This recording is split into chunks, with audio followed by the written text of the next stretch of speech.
you were struggling with some low point there. You hit one fat and you also hit one thin. So here, we're gonna work on some things that you can practice. So one of the things I want to ask is, do you have access to any facility at all that you can come out to and practice at a lot? Yeah. Okay, good. So one of the things I want you to work on is I want you to get a little bit more weight on your front foot. See, when we put some weight on our front foot, it's gonna help us keep that low point in front of us.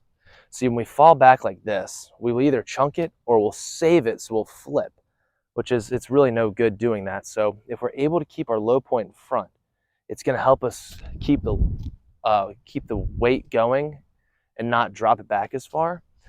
So one of the ways to do that is you can just feel some more weight on your left side, and even if you want to, you could turn your foot up like that, which you can't really rest much weight on that foot. So you're going to get here, which is going to allow you to also have a more shallow arc. So you're going to see it is that we're going to have more low point, and we're also going to have a shallower arc. It's going to be really weird when you think about it, because when you think about keeping your low point in front, you probably think about getting more steep with it.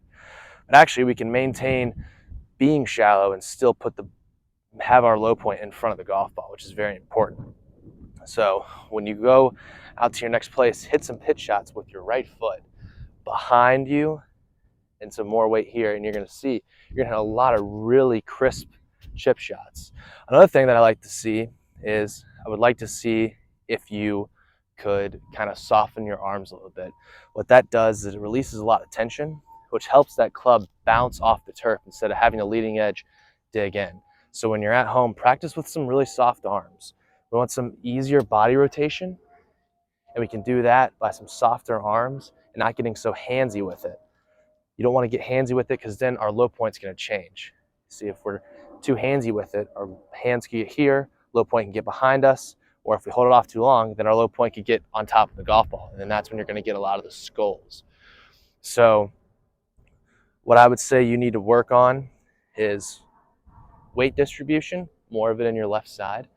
And then I would also like to see some arm tension. And you can mess around with that a lot because you can open the face, hit some higher shots. You can, kind of keep the face square and hit some easier pitch shots.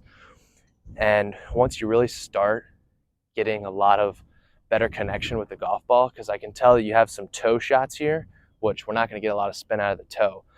But if we get our low point in front of the golf ball, you're going to see you're going to have a lot more centerness of contact, which that's where we're going to generate a lot more spin, and it's going to be a lot easier to have easier to attack these pins with more spin. We're not going to have to rely on a certain spot then rolling out, like I said. But definitely next time you're practicing, we want some weight on your left side, and then that's another good drill you can have, because that's going to help you get a little bit more shallow and not so over the top with it. We don't want a round chip shot. We want it to be right here. Another reason why you would be towing it is because you get too far around and the path gets going too far left. I assume you're a natural cutter of the golf ball when you're hitting pitch shots and shots with the wedge more around. Do you typically cut the ball? A little bit. Okay, so that makes some sense. So it's just easier ways. That's how we really are going to start improving in the game, is if we can eliminate what we do in the long game from the short game. And I really think that with a lot of practice and just some easy drills, you really could, get a lot better contact, and we're going to see a lot better results. All right. All right.